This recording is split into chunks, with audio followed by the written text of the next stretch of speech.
Greetings, everyone. Well, as any kid will tell you, the season of Halloween isn't just about horror movies and getting scared senseless. No, it's also about just big, scary monsters and dressing up and having fun and, well, being a kid with a wild imagination. I don't know of any other time of year that sort of captures the imagination of children quite like Halloween. And, well, there's been quite a few children's books over the years that have attempted to capture and distill that essence down into a children's story. And, well, for my money, there's one that does it pretty much better than all of them. Maurice Sendak's Where the Wild Things Are. I think this is a book that all of us read when we were kids at some point. I think the first time I saw it was just on the bookshelf at school one day, and I was like, oh, what's that? And then eventually I got my own copy. This is Rosie's copy, which, she really enjoys it a lot. The thing that's wonderful about Where the Wild Things Are is it's just a very simple story, basically about a little boy who likes to build forts. When I was a little boy, I liked to build forts too. He's just acting up here. He's chasing the dog with a fork. And basically says his mother calls him a wild thing, and she sends him to his room without his supper, and he says, I'll eat you up, and stuff like that. Basically just about a kid dressing up, acting up, and getting in trouble. So he gets sent to his room without any supper. And then in his room, a forest begins to grow, and grow, and grow. And I actually really like the art style in this, and when it's in the real world, it's framed in white like this, and then as the forest grows, the frame gets smaller and smaller until the artwork is full page like that. So it's very cool. And then so anyway, Max gets in a boat and sails across the ocean, and then ends up in the land of the wild things. And then of course they proclaim him to be his king.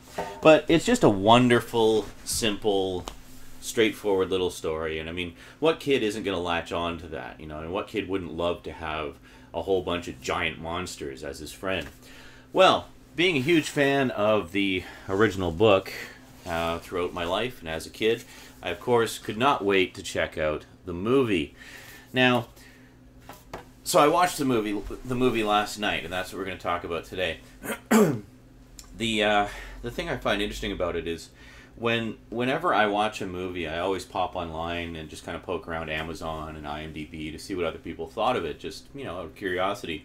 Inevitably, whatever movie it is, especially on IMDb, there will be at least one comment somewhere in the top 10 comments that says, "This was the worst movie I've ever seen in my entire life." And invariably, the very first response to that comment is always, "Well then, you need to see more movies." Because, well, that's very true. I mean, not every movie ever made is the worst movie ever made. And just because you personally didn't like it doesn't mean it's a bad movie. It just wasn't your cup of tea, So Where the Wild Things Are is an interesting animal, as it were, because I think it's a very different kind of movie from what a lot of people were expecting. And as a result, opinions about it are very polarized. It seems that, it's very much one of those love it or hate it movies. People who love it dearly, and people who hate it passionately. Passionately? Passionately. And, so we're going to talk about what I thought about it today on the Multimedia Chronicles.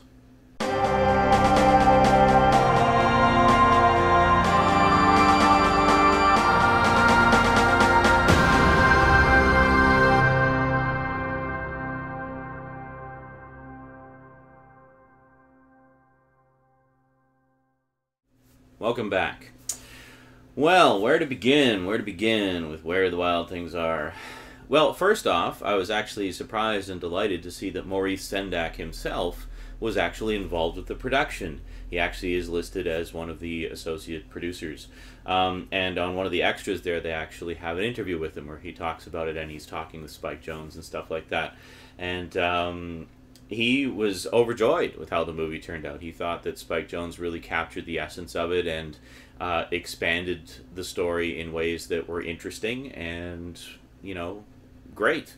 So it's got the blessing of the original guy, folks. It really does. But I know that doesn't mean anything to a lot of you. So one of the comments I see a lot of is a lot of people complaining about the characterization of Max. Now, if we go back to the original story, Max is basically just acting up without any without any knowable motivation. He's just acting up. He's just being a kid going crazy and, being a little terror in the house, as a lot of little kids are. I've seen some pretty harsh comments saying, like, well, Max in the movie is just borderline psychotic and should be institutionalized. It's like, no, the little child who is acting up should not be institutionalized, okay? Now, in the movie, we actually are given pretty solid motivation for why Max is behaving the way he's behaving. He's in a broken home. I mean, his parents are divorced. His mother is dating some guy that he doesn't like. You get the impression that he had a nice, solid relationship with his sister at one point when they were younger. We even see like some things he made for her and such. But now she's a teenager and just wants to hang out with her friends all the time. Max likes to build snow forts, which is something I can definitely relate to because I loved building snow forts when I was a kid. And, he tries to get into a snowball fight with some of the bigger kids and his sister, and they basically smash his snow fort. I can relate to that as well because that happened to me on numerous occasions. It was all fun and games until the big kids came along. Yeah, it's always easier to destroy than create. But, yeah, I mean, the thing is, Max has perfectly good reason to be frustrated. I mean, he's a kid. He doesn't know how to cope with the emotions that he's feeling and the distress that he's feeling. I mean, as adults, we can cope better because we have that life experience. We understand what's going on and, how to read people and stuff like that. But with the kids, Max's age, you figure he looks like he's probably about, like maybe 8 or 9, 7, 8, 9, in that range.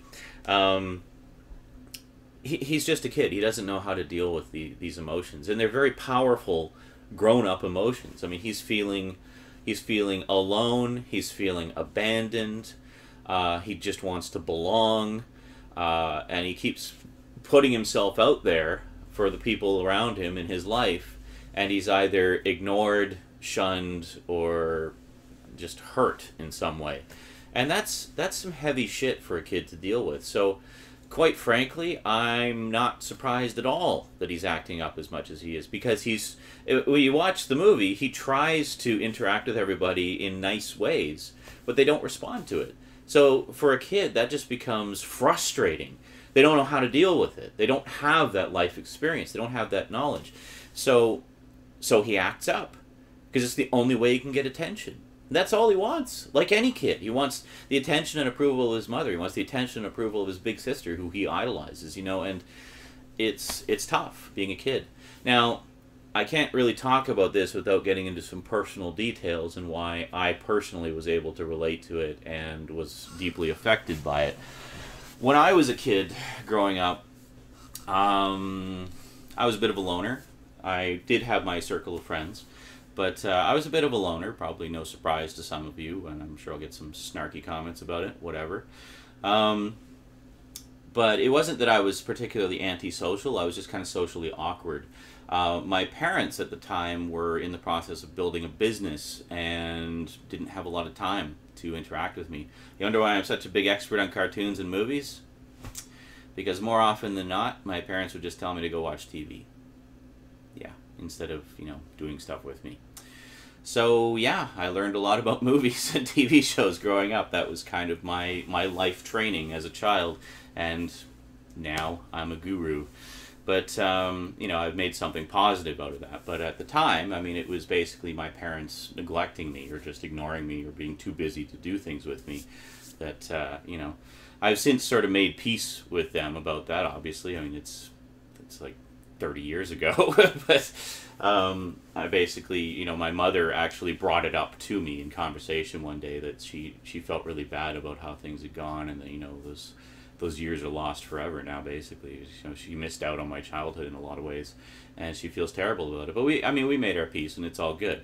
But, and my dad, well, we tried to make peace on numerous occasions. It didn't really work out too well, so now we don't really talk very much anymore. So that's the way it goes sometimes. And then when I was 12, my brother was born. So between the ages of 12 and 17, I had a toddler slash, young kid in the house to deal with. And again, parents were busy, so guess who got to babysit constantly? Now, on top of that, I was having problems at school. Basically, again, being socially awkward and having some issues there, so I would get picked on a lot. And, so school was just a freaking battleground of emotion. I mean, it was hell. I hated it. I absolutely hated it. So this was, going from junior high into high school. And I just got picked on constantly, and it was just, there's this group of douchebags who basically made me their target and would just humiliate me at any opportunity, and it sucked. It really sucked. I was so glad to move on and get out of school after a while. But, yeah, university was better. I mean, because university, everybody's kind of mellowed out, and it's not so cliquey and whatnot. But high school was just hell. So, home should be a sanctuary, right? So seeking sanctuary from the hell of school, I would go home, and also on top of that, just generally being a typical moody teenager, I just wanted to chill and relax and, be left alone to, collect my thoughts and be in my own space and, play video games or read my comic books or whatever. But as soon as I would walk in the door, I would have to do babysitting duties. So it got really frustrating, and after a while it kind of came to a head, and I started to blow up at home, basically just explosive rage. I developed like major anger issues and would just blow up at my family, much like how Max does in Where the Wild Things Are. In my case, I was older, so you'd think I would know better, but not really. I mean, because between the ages of 8 and 16, that's a very turbulent time emotionally and hormonally for any kid. And just given the path in my life, it just kind of came to a head to a point where I couldn't deal with the anger, I couldn't deal with the rage, and I would just take it out on my family. So eventually my family's solution was to ship me off to Selkirk, Manitoba. This is where MMC Retro comes into play. Yeah, ship me out to Selkirk, Manitoba, where my dad had his cable company, the aforementioned company that they were working to build when I was younger. So I would work for the cable company, and they basically paid for my first apartment. So they gave me a job, like a part-time job with the cable company, and paid all my bills for me. So basically, the idea being just to give me my own space where I could just relax and conquer whatever demons I needed to conquer. Now, was that a good solution? In some ways, yes. In some ways, no. But it is what it is. It's part of my past. I can't change it. But that's basically the whole story in a nutshell. And I think going forward from there, you pretty much know everything from the MMC Retro episodes. But the reason I tell you this big, deeply personal story of my childhood is just to sort of give you my context for why I personally got a lot out of this movie. Now, I think a lot of people going in were expecting it to be kind of like the book, where the book is just kind of lighthearted fantasy, kid acts up, gets in trouble, gets sent to his room without any supper, goes off to the land of the wild things, plays with them for a while, realizes there's no place like home, and then goes home. But the story, the way it was done in the movie it's a lot darker, it's a lot more serious. And I always felt like there was kind of a darkness lurking below the surface of the original book, but you really have to look for it. You really have to be kind of in tune with that. There's just certain things that I don't know if I can really put my finger on it. Just there's a tone to it that is hard to define, and in the movie it brings that much more to the forefront. So essentially, we have Max here, who is in a very similar situation to what I was in as a kid. So yeah, I found Max very relatable, and I really felt his pain when his snow fort got smashed, when his mom was ignoring him, and just all the social awkwardness of it. Of his sister telling him to go out and play with his friends, and no words need to be said. You just know, like, he's thinking, what friends? I have no friends. That's why. I mean, I had friends. That's, I guess, the one thing that was different. I did have my little circle of friends. There were a few that, I hung out with on a regular basis. But poor Max here doesn't have anybody. I mean, he is alone. It's Max versus the world. So So naturally, he wants to escape. Now, in my case, I would escape through, cartoons and comic books and video games and stuff like that. That was my escape. And that, basically kept me sane through my, preteen and teen years, just immersing myself in these fantasy worlds that were so much more interesting and attractive than the, world of social awkwardness and being ignored that I was a part of, much like Max. So, so Max goes off to the land of the wild things in the movie, and the wild things themselves, I mean, first off, the effects are fantastic. I was really blown away by how well they did the wild things. It's not all CG. In fact, there's very little CG. They have CG for the faces, and that's it. The actual wild things themselves are huge suits, like the big Muppets, and they look great. And the nice thing about that is it allows the character of Max to interact with them in a very direct way, which is great. And it's just wonderful. But just seeing those creatures brought to life, and all the monsters from the book are in the movie, like every single one of them. I think there's one that wasn't, if I remember correctly. There was one. Yeah, I can see like all of them. They're all in it, every single one of them, and they look just like you would pretty much expect them to look as live-action counterparts to the. I think this guy on the end here is the one who isn't in it. Probably because he's only on one page of the actual book. The rest of them are, all these guys. These guys are all in it. But they look fantastic, and I was really, really impressed. I mean, they're totally, it's totally the creatures from the book brought to life. But I really liked how, I mean, in the book, you get the impression that they're essentially offshoots of Max's imagination. In the movie, it goes one step further than that. It's like each one of the creatures represents a different part of Max's psyche. There is a very psychological element to it, a very symbolic element to it. And Carol, the one that he befriends the most, is, I guess, the most like Max, sort of the way we see him at the beginning. He's feeling very alone and alienated and kind of shunned by he tries to be friends with people and he feels like they push him away and stuff like that. That's very much Max. Carol is Max personified in a very direct way. And needless to say, they form a pretty strong bond in the movie and become good friends and, and have their tiffs and, and everything. And it's just for me, it was a very touching relationship between Carol and Max. And, I also like the fact that the movie really captures the essence of sort of a kid's way of thinking. Like when he first shows up and they're asking him like, what did you do? And he just basically goes off in this big tangent. He's like, oh yeah, I fought Vikings and stuff, and they were bigger than you guys, and I exploded their heads. And it's like, you couldn't explode those kinds of heads. They're like, our heads are too big. Well, Vikings' heads were bigger. Just the typical kind of. It's the typical kind of thing a kid would say, and I really liked that a lot.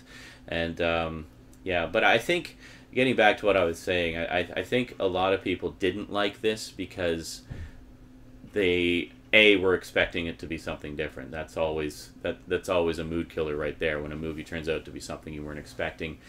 But really, that's not the fault of the movie. That's your own fault for going in with preconceived expectations.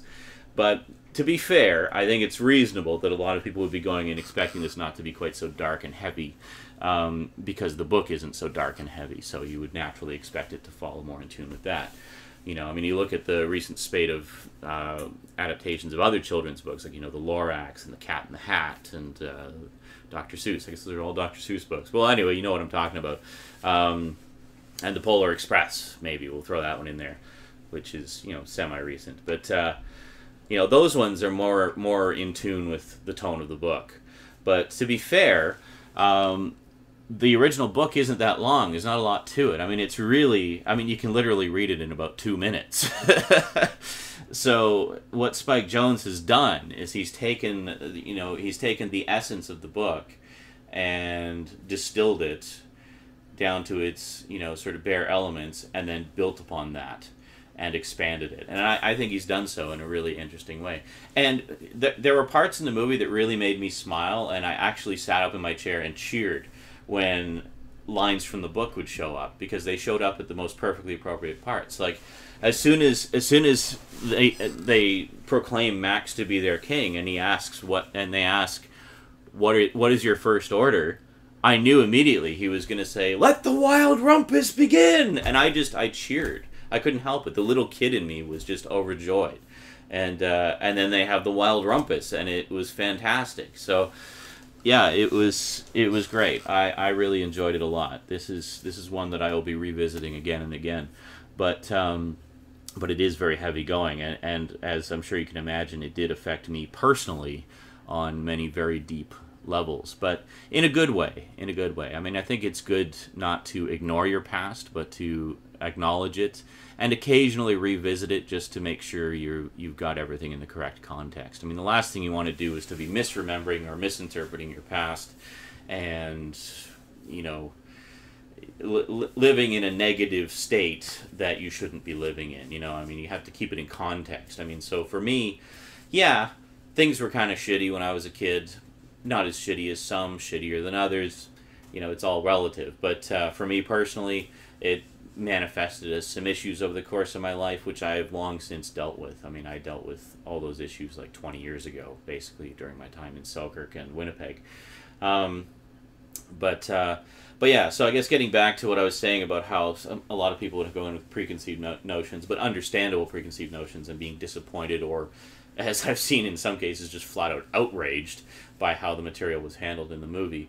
I think there's a few reasons for that. I mean, first off, maybe you didn't have a particularly unhappy childhood, so as such, to you, as an outsider looking in, Max does appear to be completely psychotic and deserves to be institutionalized. But no, he doesn't. He is a legitimately troubled kid due to circumstances beyond his control. And being a kid, of course he has no control over those circumstances. It's just not...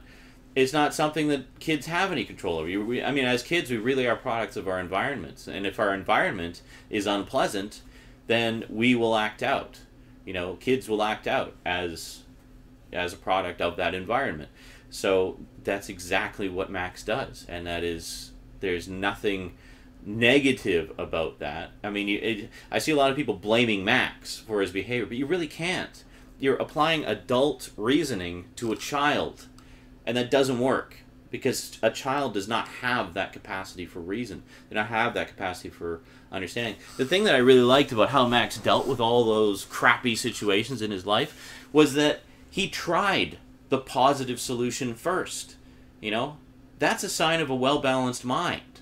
That's not the sign of a psychotic. He tried the positive solution first. He tried to interact. He tried to, talk to whoever he was trying to interact with, and tried to integrate them into his life. But they pushed him away. So out of frustration, he acted out. I mean, it's completely justified. And I really don't get how so many people don't get that, and are just immediately condemning Max as being crazy. I really don't understand that. So, yeah. So the thing that... I'm kind of jumping all over the place, but whatever. We're just winging it today. The thing that really struck me about the movie overall was how powerfully emotional it is. Like, I mean, I found myself almost on the brink of tears through pretty much the whole damn movie. It's really heavy. Like, even the Wild Things. Because, I mean, the Wild Things, as representing different aspects of Max's psyche... and you got the little goat guy who nobody listens to. That's, pretty obvious part of Max's psyche. Some people have said the psychology is a little heavy-handed, but whatever. I mean, it is what it is. I mean, when you're basically dealing with symbolic representations of different splinters of somebody's psyche made manifest as giant monsters, yeah, it's going to be really in your face. It's kind of unavoidable given the concept. So let's just stay away from the heavy-handed description, because that's just silly. Yes, it's heavy-handed. They're giant monsters. They have heavy hands. So, yeah. I kind of lost track of what I was saying now. I went all over the place. Yeah. Thing is, if I take notes, I end up spending even longer. So, I think we've been talking for almost half an hour, so maybe we should just wrap it up. So, in short, I really enjoyed Where the Wild Things Are. It is a lot darker and a lot heavier than I was expecting, but I like that because, I mean, call me a masochist, but I like movies that make me feel shitty. And I remember I was talking to Stoudman about this, and he saw Where the Wild Things Are, and he thought that, knowing, he knows me pretty well, and he said, you might, and I was going to watch it with Rosie. I know this is actually a question I know a lot of you are probably wondering. Are you going to show it to Rosie? It's like, honestly, after watching it, no. I'm not going to show this to Rosie. Not until she's older. Because I'm glad I previewed it first. Because I think both of us would have been an emotional wreck watching it together. But, yeah, no, so no, I won't be showing it to Rosie until she's older. Like maybe 10. 8, maybe 9 or 10, maybe 8. I don't know. It depends. We'll see how she develops over the next few years and how, emotionally mature she is. And then we'll kind of play it by ear from there. I will show it to her eventually because I know she'll want to see it. But for now, we're just going to sort of hide it on the shelf and forget about it. We'll just watch lighter fare like the Lorax and whatnot. But, yeah, I really enjoyed it as a movie that made me feel something. Which sadly not a lot of movies seem to do these days. Like I really enjoy, I mean, to me that's one of the big things that makes a movie a great movie is if it makes you feel something, if it affects you deeply in some way. And this one definitely affected me in a deep way, as I'm sure you can imagine. Obviously in some deeply personal ways that not everybody is going to be able to relate to. But for me personally, this was a wonderful film, and it definitely resonated with me in ways that not many films do. Like in a hit the nail really too close to the head kind of way. That's what Stout was saying. Like it might you might want to be careful watching that one because it might hit a little too close to home for you. And yeah, I can see that. But for me, because those are demons from my past that I've long since dealt with, I'm comfortable revisiting those from time to time just to keep things in perspective. So I don't have a problem with that. Like that's okay. I actually enjoy that, and I find that it helps to keep me balanced and focused to revisit those demons once in a while and make sure they're kept in their place. So yeah, I know that the comments on this are going to be really polarized. I'm fully expecting that going in. So go nuts, guys. Love it or hate it. Let her rip. Let's get some conversation going. So, alrighty. Yeah, so Where the Wild Things Are. So, I definitely recommend it, but I recommend it with stipulations, basically saying, don't expect this to be some lighthearted fare like the book. It is very heavy going, very emotional, and very deeply affecting. Let's just quickly take a look at the Blu-ray case and everything here. So, we got the nice, beautiful slipcover. Same cover on the inside. Whoops, let's just throw it across the room, shall we? Ugh. And then extras on the back. So then in terms of extras, we have some exclusive Blu-ray extras. We've got Higgledy Piggledy Pop, or There Will Be More to Life. The National Film Board of Canada and Warner Home Video present a new live-action animated adaptation of Maurice Sendak's book, featuring the voices of Meryl Streep and Forrest Whitaker. HBO First Look, Where the Wild Things Are. HBO's behind-the-scenes look at the making of the film, plus a series of Where the Wild Things Are shorts by Lance Bangs. Maurice and Spike, Max and Spike, The Records Family, Carter Burwell, The Absurd Difficulty of Filming a Dog Running and Barking at the Same Time, The Crew Pranks Spike, Vampire Attack, the Max Records short, and The Kids Take Over the Picture. There you go. Yeah, the kid who played Max is actually named Max. I found beautiful symmetry to that. Yeah, that was kind of funny. His name is Max Records. There we go. Okay. So, I guess you want to look at the inside too. Sorry. So,